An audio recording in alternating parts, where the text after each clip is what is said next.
Hello, hello, hello. How are you?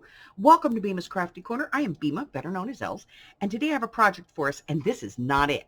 I worked on this and tried to come up with it, and I was like, we'll do this. And then I did it, and I was like, 1,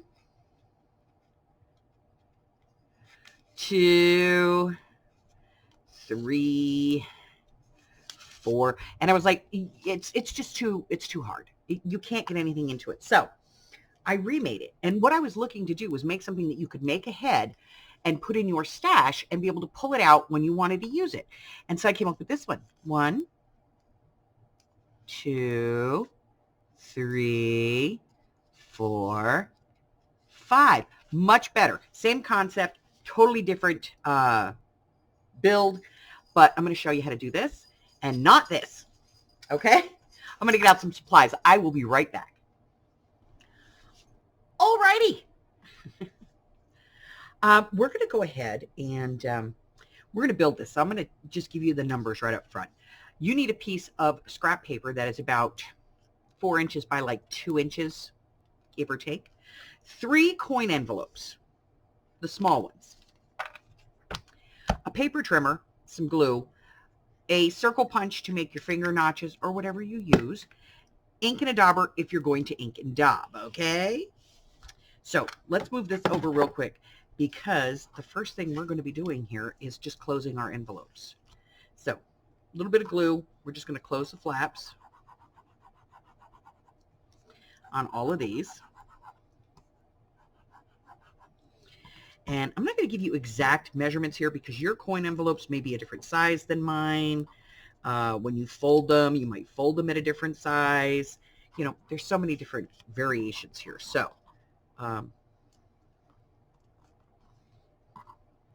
basically, you're just going to fold those and seal them. And then stack them up and cut them in half. So these are 4 inches. So I'm going to cut these at 2. And I'm just going to cut them all together. Now, I only need 5 of them for this process. You could use 6 if you wanted to, but for the measurement of the base piece I'm giving you, you're only going to use 5. Okay? So now we want to put in finger notches. Not very deep, just little finger notches. And once we have all of our finger notches in, then we'll go and ink all of these. Okay? Once they're all inked, come back and we will get to the build process. Now, if you're trying to punch these and you find that the paper doesn't want to punch, the easiest trick for that is just another piece of scrap paper that will fit in there. Just put it inside and then put your circle punch in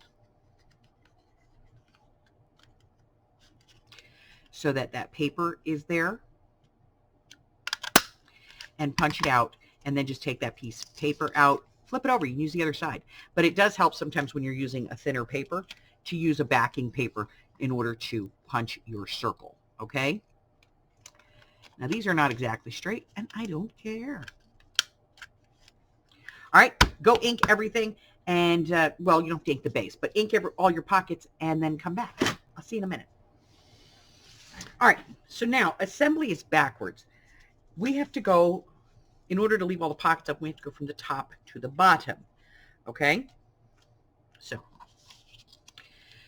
pick whichever one you want to be at the top. Put a strip of glue down the center. It doesn't have to be very wide. Okay? And then bring it up. You want it above the back of the paper. And you want to line up your side. This makes them staggered. If you want them all down the center, then by all means, just pile them right down the center. But if you want to stagger them, and then this one is going to go right here. So we're going to put our glue here. And we're going to add this one. Then we're going to do the next one. Again, it's going to go all the way to the right. So we're going to put our glue on the side here. Okay. And we're just coming down about 1/2 inch from each top piece. And this is going to allow us to fit all 5 of these on here. Put this one on right about there. Glue. About 1/2 inch down, all the way to the right. And then this last one is going to go all the way to the left. Okay. So again, we're gluing all the way to the left. Now it looks like I'm going to get all 6 on here. Yay!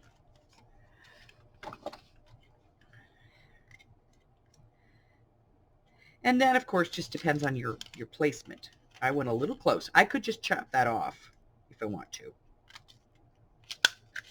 You know, I don't have to do it, but I could put a 6th pocket on here. If I don't want to, I just chop that piece off. Watch. Gone. Okay? So there's my 5 in a stack. Now, could I have done this like the whole length of a page? Yeah, you betcha. All you have to do is just cut your piece slightly shorter, about 1/2 inch shorter than your entire page, because you're going to put this at the top, and then just start layering them down. And what you end up with is these cute little staggered layered pockets. I don't think these cards will fit. They won't. But all right, so that's it. That's our little stair stagger. And you've got 1 pocket, 2 pockets, 3,